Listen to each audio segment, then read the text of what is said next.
toll fees. May mga nagpapanukala din, nakausapin ng mga operators natin sa mga panahong ito na baka may pwede pong makamenos ang mga trucks para po sa Tama po. delivery of goods. Ano ho ang inyong kaisipan dito o ito ba pinag-uusapan na?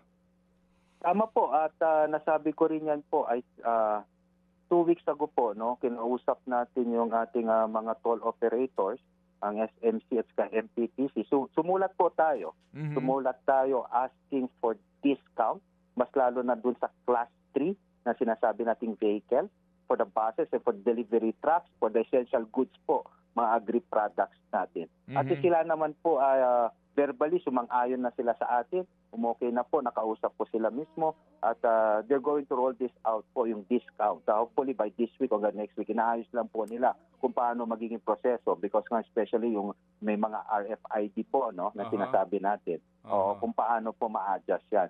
Pero nagpapasalamat nga kami sa toll operators at sila naman po ay nagipagtulungan sa gobyerno. Kinompute din kasi po namin yan, Manong Ted, pagdating lang sa bus, ang matitipid na mga, sabihin natin, 5 to 7 pesos nga lang na reduction sa ating toll fee per 100 liter. Tapos may 10 buses ka.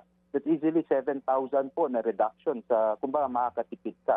No, 5,000 to 7,000. So malaking tulong din po. So ito yung mga non-cash na sinasabi natin na intervention sa mitigating measures po. Opo. Mga kapatid, para sa iba pang mga balita at impormasyon, sundan niyo po kami sa X, Instagram, Facebook at syempre sa TikTok, True Network PH. Mag-subscribe din po kayo sa aming YouTube channel, True Network. May website din po tayo, truenetwork.ph. At pwede nyo rin po kaming mapanood sa Channel 19 ng aming True FM TV. Lagi pa rin makinig sa radyo dito po sa 105.9 True FM dahil dito, laging true sa'yo, kapatid. Dito tayo sa